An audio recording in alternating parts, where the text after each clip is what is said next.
नमस्कार मंडळी, स्वागत आहे आपलं अजून एका नवीन व्हिडिओमध्ये। मित्रांनो, आज मी चाललेलो आहे एका भन्नाट ट्रेकसाठी। ही ट्रेक एकदम भन्नाट आणि थ्रिलिंग होणार आहे, कारण कोयना धरणाच्या जलाशयामधून तब्बल 1.5 तासाचा प्रवास आम्ही बोटीने करणार आहोत आणि तिथून पुढे तब्बल 2 तास आम्ही पायी चालत म्हणजेच ट्रेकिंग करणार आहोत। हा ट्रेक संपूर्ण जंगल ट्रेक असणार आहे, तर त्याच्यामुळे मला जे अनुभव येणार आहेत मी तुमच्याशी शेअर करणार आहे। तर मित्रांनो, नेहमीप्रमाणेच जास्त वेळ न घालवता सुरू करूया आपल्या या वासोटा किल्ल्याच्या जंगल ट्रेकला। शनिवारी संध्याकाळी 10 वाजता गाडीमध्ये डिझेल भरून आम्ही पुण्यातून साताऱ्याच्या दिशेने चाललो। 3 तासांच्या प्रवासानंतर आम्ही बेस विलेजमध्ये पोहोचलो। आता कोयनेच्या खोऱ्यात आणि शिवसागर जलाशयाच्या कुशीत आम्ही झोपणार होतो, त्यामुळे तिथे अतिशय थंड वातावरणात आम्ही शेकोटीचा सहारा घेतला आणि टेंट लावून झाल्यावर झोपी गेलो। 3-4 तासात तर मस्त सकाळ झाली होती। मग काय, फ्रेश होऊन नाश्त्यावर ताव मारून गरमागरम चहाचा आस्वाद घेऊन सगळ्यांनी आपली ओळख सांगितली।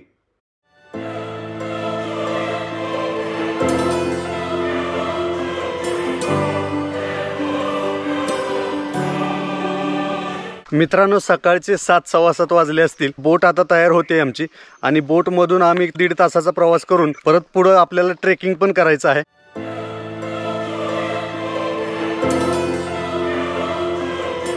मित्रांनो, या प्रकारच्या बोटींमधून आता आपण प्रवास करणार आहे।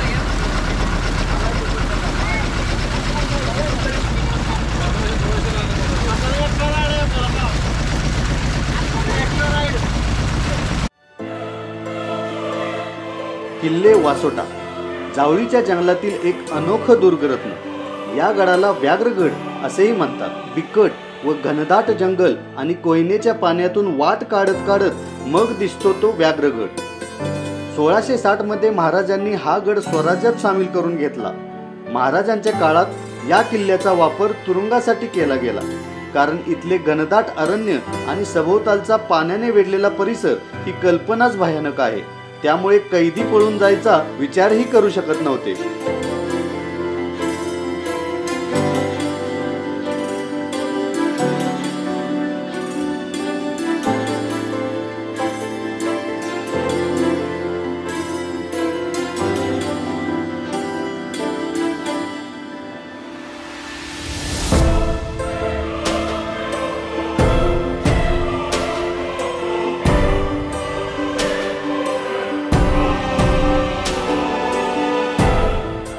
या बाजूला ड्रॉप पॉइंट आहे, तर आता आपण उतरणार आहोत सगळे।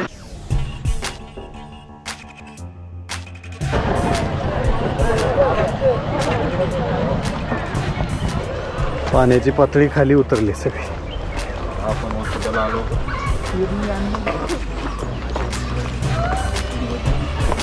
फॉरेस्टची कमांड लागलेली आहे पहिली, फॉरेस्ट ऑफिसची। आतमधला परिसर तुम्ही बघू शकता। 6 किलोमीटर मध्ये आसपास गाव नाही, दोशी मध्ये कॉर्नरला टर्न मारलो ना, तिथं आहे ती पण आमच्या तेच आहे, ते साळुंक्या पाहिजे। शेवटपर्यंत असंच आहे का? शेवटपर्यंत असंच आता पुढे गेल्यावर चढ लागणार होता। वड्यातनं पहिल्या हनुमानच्या मंदिर पाशी गेलो ना, तिथपासून चढ लागणार होता किल्ल्यापर्यंत। भारी, मग ऊन बिन लागत नाही आपल्याला ट्रेकिंगला। आता सकाळी ट्रेकिंगला ऊन नाही लागत। नाही, जरी ऊन आलं तरी सावली पडते झाडांची सावली, त्याच्यामुळे लोकांना त्रास होत नाही ट्रेकिंगचा। नाही नाही, थोडस वर गडावर गेल्यावर जरा थोडस ऊन लागेल मला वाटतं, वर गेल्यानंतर। हा, आता मग एवढं ऊन नाही। एकदम घनदाट झाडे, डेन्स फॉरेस्ट म्हणतो ना आपण।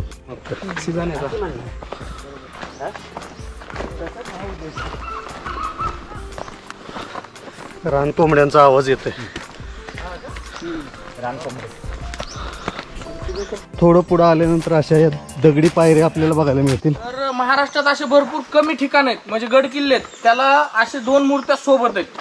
त्यातले आता एका ठिकाणी तुम्ही थांबलाय, म्हणजे शक्ती आणि युक्तीचा देवता तुम्हाला एकत्र बघायला भेटतोय। असा महाराष्ट्रात कमी गड किल्ल्यांवर दिसतो। आपल्या हिंदू संस्कृतीनुसार सप्त चिरंजीवी किती आहेत माहितीये का? हिंदू संस्कृतीनुसार 4 युग झालेत आपले, सतयुग, त्रेतायुग, द्वापरयुग, कलियुग। त्या 4 युगामध्ये सप्त चिरंजीवी होते। त्यामधील एक मारुती आहे। अश्वत्थामा, बली, व्यास, हनुमानस्य, विभीषण, कृपा, परशुराम असे सप्त चिरंजीवी झाले आपल्या 4 युगात। त्यातील एक मारुती आहे।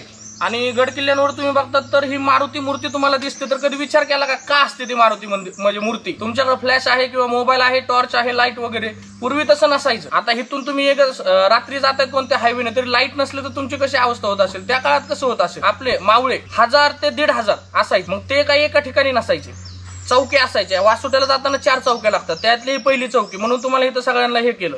तर चौक्यावर तुम्हाला मारुती दिसतो. आता गड किल्ल्यांवर मारुतीच का, दुसरे देव पण आहेत. आता दुर्गा माता आहे, ती पण शक्तीची उपासक आहे, बाकीचे आहे. आता विठ्ठल का नाही, मारुतीच का? त्याचं कारण वेगळं, ते तुम्हाला जास्त सांगत थोडक्यात सांगतोय तुम्हाला. आता मारुती बघतायत तुम्ही, तर गड किल्ल्यांवर हाच मारुती दिसतो. मारुतीचे आहेत 4 प्रकार, त्यातील हा एकच दिसतो. हा मारुती कुणाला माहिती आहे कोणता मारुती? तर हा चपळदान मारुती ही म्हणतात किंवा वीर मारुती म्हणतात. वीर मारुती, कर्तव्य दक्ष मारुती, दास मारुती आणि भीम मारुती. भीम मारुती म्हणजे प्रताप मारुती, वीर मारुती हे दोन्ही एकत्र झाले. हा तुम्हाला दिसतोय तो वीर मारुती. वीर मारुती का? त्याचं कारण, आता मातीत तुमचा ह्या साईडचा तुम्हाला पाय दिसतोय, तो मातीत गेलाय, झाकलाय, म्हणून त्याच्या खाली पायाखाली पनवती असते, शेपूट वरच्या साईडला असते. आणि चपटदान मारुती म्हणजे असा हात दिसतोय तुम्हाला, तो वीर मारुती. कर्तव्य दक्ष मारुती आणि दास मारुती हे गड किल्ल्यांवर कमी दिसतात. हरिहर कुणी पाहिलाय का? हरिहर किल्ल्याच्या पुष्करणीच्या ह्या साईडला कधी कुणी गेलंय? नसन गेलं. तिथं तुम्हाला दास मारुती बघायला भेटतो. दास मारुती कमी गड किल्ल्यांवर आहे.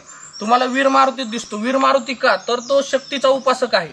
आणि वीर मारुती का? तो कायम एनी टाइम युद्धासाठी तत्पर असतो. मराठी एनी टाइम युद्धासाठी तत्पर असायचे.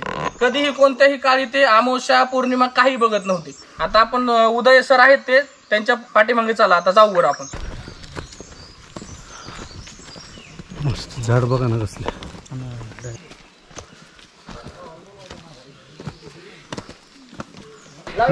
त्याने त्यांच्याकडे घेतलंय रे,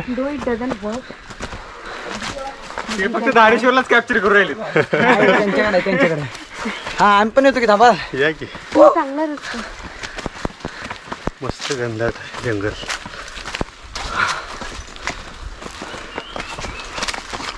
सत्यजी ह्याच्यात तू पण. अरे त्यांनी पुढचं चालू करेल काय बरं? नाही रे, माग चालू आहे. आपलाच चालू आहे. व्हिडिओ सोडा म्हणजे झालं बरं काही चिडी. हो चिंता लागली त्याला.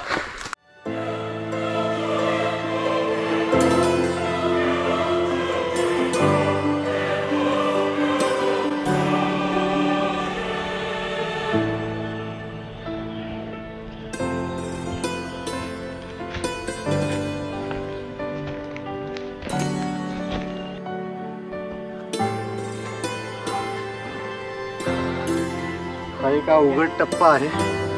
या अवघड टप्प्यावरून आम्ही आता चाललोय.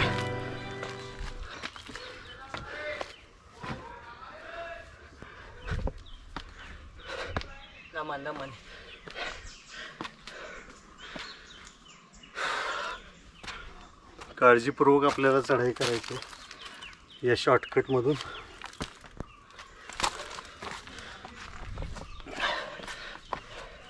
आणि फायनली इकडे या बाजूला लॉंग कट आहे आणि हा शॉर्टकट.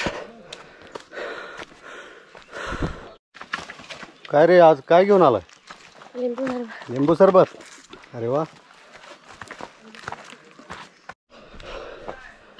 मित्रांनो, तुम्ही बघू शकताय अजिबात नेटवर्क नाही. मित्रांनो, मी आता बसलेलो आहे या निसर्गाने तयार केलेल्या झोक्यावरती. तुम्ही बघू शकताय मस्त घरामध्ये जसं झुला आपण बांधतो, पाट बांधतो, त्या पद्धतीत हा झुलतोय. आणि तुम्ही बघू शकता निसर्गाने हे तयार केलेलं आहे. वन मोर, अजून एक झोका.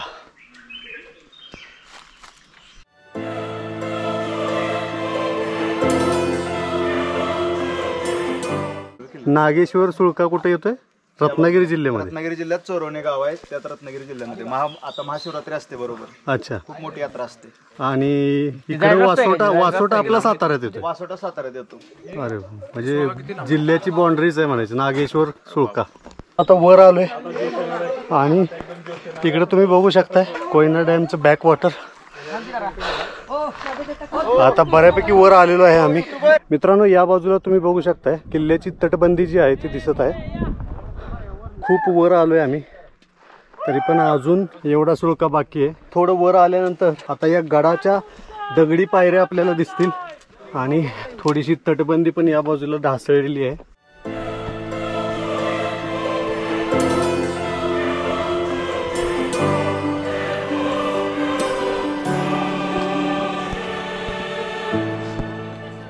गडाच्या दरवाजाचे अवशेष तुम्ही बघू शकता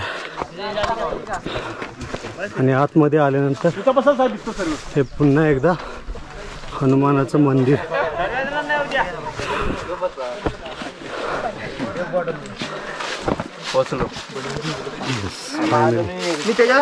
छत्रपती शिवाजी महाराज के जय. जय भवानी. जय शिवाजी. 100 रुपयाला मित्रांनो हा लिंबू सरबत आहे. 100 रुपयाला बॉटल आहे पूर्ण. 1 लिटरची बॉटल 1 लिटरची बॉटल 100 रुपयाला. दादा खालून मोकळ्याला या काकांकडून वर आल्यानंतर घ्या.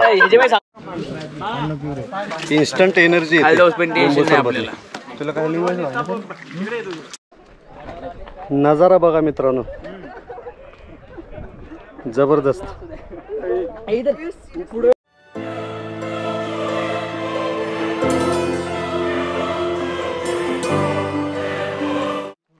तटबंदी तुम्ही बघतात किल्ल्यांवर. आता तुम्ही लहानसा विचार करा की एवढे दगड आले कुठून. हे बारक्यातला बारका विचार. तुम्ही आता रायगडावर बघितला असन की राज्याभिषेकाला हत्ती होता, हे विचार करतात बरोबर. तो कुठं नेला, कुणी नेला, कसा नेला. तसाच हा प्रश्न आहे की एवढी मोठी तटबंदी आपण किल्ल्याला बांधतो, ते दगड येतात कुठून, कुठून येतात माहितीये कुणाला? काय पाण्याचं टाकं खोदलं जातं, त्यातून जो बी दगड येईल त्यापासून ही तटबंदी बांधली जाते. बॅक साईडला तुम्ही चुन्याचा घाणा बघितला असेल, शिस वगैरे काही पदार्थ वापरून हे म्हणजे एक पदार्थ तयार केला जायचा चुना त्या भिंतीला. आताच्या काळात सिमेंट बघताय तुम्ही. हा, हे एवढी भिंत सगळे बघितलं. आता तुम्हाला दिसतं एवढंच आहे, एवढं नाहीये, भरपूर खोल आहे. आणि या किल्ल्यावर एक 7 ते 8 पाण्याच्या टाक्यात. आता कोणी विसापूरला गेले का? हा, पाण्याच्या टाक्यामध्ये प्रकार आहेत. पूर्वीच्या काळी कसं असायचं म्हणजे 11व 12व 13व शतक किंवा त्याच्या आधीचा काळ, बहमनी काल, काय मुघल काल, त्या कालखंडात त्यांच्या वेगवेगळ्या प्रकारे पाण्याचा साठा केला जायचा. 12 म्हणा, हौद म्हणा, वीर वगैरे, पुष्करणी, हे वेगवेगळ्या प्रकारे भरपूर आहेत. सिंहगडला पण आहे, बघितले तुम्ही. विसापूर कुणाकुणाचं झालंय की पाण्याचा साठा. गड आता लढवायचा आपल्याला, अन्न नसेल तरी चालेल पण पाण्याचा साठा आवश्यक आहे. अन्नाविना काही काळ लढू शकतो आपण पण पाण्याविना नाही. म्हणून पाण्याचं महत्व खूप आहे. आणि आपले जेवढे गड किल्ले ते पाण्यावरच टिकून होते, लक्षात ठेवा जास्त काळ. तर हे ह्याच्यात सांगितले. आता कंटिन्यू आपण जाऊ इकडं पुढं बाबूकाड्याकडे.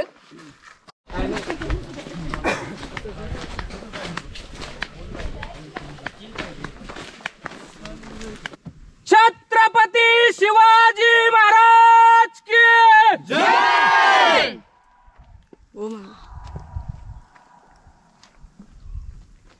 5 वेळा आला, परत एकदा शांत.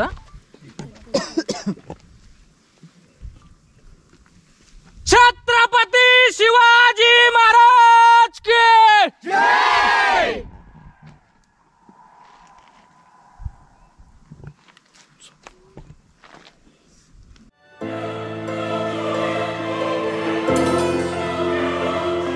छत्रपती शिवाजी महाराज के जय.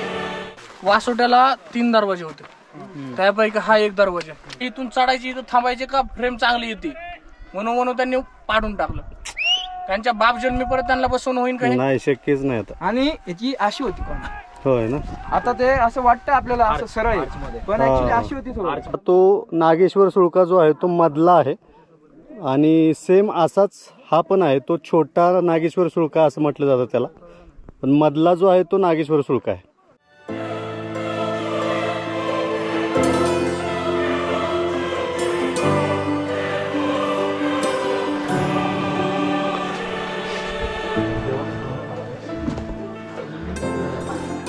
मंदिरामध्ये पुरातन शिवपिंडी आहेत, शिवलिंग आहेत. हे अलीकडच्या काळातलं दिसतंय, मात्र हे पुरातन आहे, फार प्राचीन आहे, तुम्ही बघू शकता. आणि हे राजवाड्याचे अवशेष आहेत का? हा, हे राजवाड्याचे अवशेष. ज्या वेळेस आपल्याला इथं कैदी आणायचेत ना, हा हा, डोळे बंद करून, हा हा, तेव्हा अतिवृष्टी होती तेव्हा पॅक करायची तिथं आम्ही. ओके. पडझड झाले ना बरीच? हो, बरेच पडझड झाले. आपल्या गँगला आला होता. या बाजूला सगळे राजवाड्याचे अवशेष आहेत. त्या पंतप्रतिनिधीच्या उपपत्नीनं हा किल्ला तिच्या अधिकारात घेतला होता आणि 2.5 ते 3 महिने तिने तो वास्तव्य केलं. आणि जेव्हा तिचा बंड मोडीत काढायचा होता तेव्हा त्यानं सांगितलं बापू गोखलेने हा किल्ला जिंकून घेतला. तेव्हा 2.5 ते 3 महिन्यांनी परत बापू गोखलेने हा किल्ला जिंकून मराठा साम्राज्यात घेतला. या पलीकडे जास्त काय माहित नाही. तिचं नाव होतं तेलिनी, महाराणी तेलिनी, पंतप्रतिनिधीची बायको, उपपत्नी. त्यानंतर हा गेला ब्रिटिशांकडे. त्यानंतरचा कालखंड सगळा गुलामगिरीत गेला. त्याआधीचा हा राजा होता, त्यानंतरचं गुलामगिरीत गेला. एवढे थोडक्यात त्यांनी माहिती सांगितली. धन्यवाद. आता चालेल. तर मित्रांनो, वासोटा किल्ल्याचे जवळजवळ सगळे पॉईंट्स आम्ही आता क्लिअर करून आम्ही गड उतार होतोय. तर मित्रांनो, हा व्हिडिओ तुम्हाला कसा वाटला हे नक्की कॉमेंटमध्ये कळवा. आणि व्हिडिओ जर आवडला असल्यास लाईक, सबस्क्राईब आणि शेअर करायला अजिबात विसरू नका.